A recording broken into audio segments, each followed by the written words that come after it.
majority of Chicago alderpeople have written this letter urging Springfield lawmakers to regulate the sale of hemp products, in part because Mayor Brandon Johnson still hasn't advanced plans to do so. One of those alders, the 44th Ward's Bennett Lawson, joins me now to talk about this. Good morning, Alderman. Good morning. Good to see you, Dana. You as well.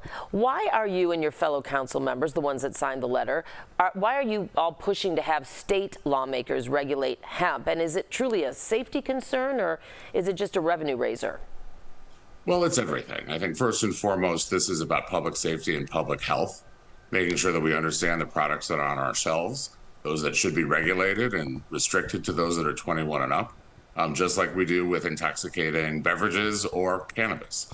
The other part of this is that we know the city can't do this on our own. We've had hearings where we've talked about the regulatory framework that it would take for the city to hold up, and it's just not something we do well. It's something that we're going to need to rely on a state to put together.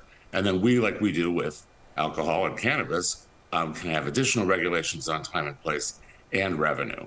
And so with the timing in Springfield, coming to deadlines for bills to be voted out of committee, it was important that the city council make it known that we really do need the state on this to keep everyone safe. And this is regarding a current Senate bill, right, up for discussion right now? Yes, there are a few different bills that are there. Our letter focused on the last bill, which narrowly did not pass in the January lame duck session. There are other compromise bills out there. I think most of my colleagues are pretty agnostic as to what comes out, as long as it is something that is a regulation that will help protect our communities here in Chicago.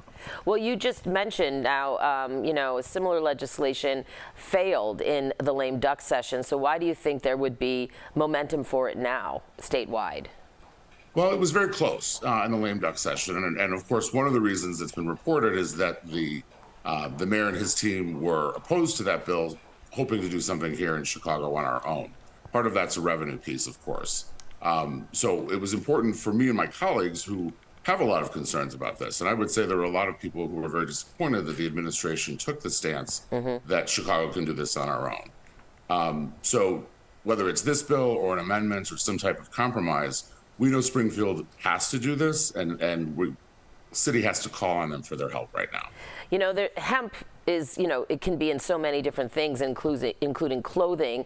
You mentioned intoxicating hemp products just a little bit ago. Your letter mentions intoxicating hemp products. So specifically, what would this bill regulate? I'm imagining it would not be clothing.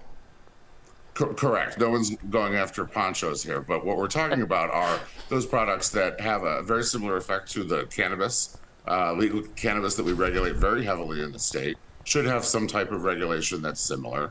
And then frankly, we do the same with beverages, right? And there's a lot of hemp beverages out there that are intoxicating. We know how to regulate an intoxicating beverage. We do that through our Liquor Control Act now. So there are systems in place that will help the state put this together. And then for those products like ponchos or other things that don't have an intoxicating effect, that's a retail product, and that's an easy fix for the city and state. Do you think this letter realistically will have any impact statewide on lawmakers, especially considering so many of them downstate are frequent critics of our wonderful city? Well, you know, I hope by raising the notice for our legislators that they know the Chicago City Council wants to be a partner with them in regulation. I think there's a revenue piece here for everyone, which includes the state and the city, which we shouldn't be ignoring because there's zero revenue coming in on it now. So this could be billed as a win-win. I think it really is, because this product is available everywhere in the state. It's not just Chicago that hasn't regulated it. You know, 20 other states have already done the work to regulate this. And Illinois is behind the 8 ball. So this impacts the health and safety of my community just like it does downstate or Northern Illinois.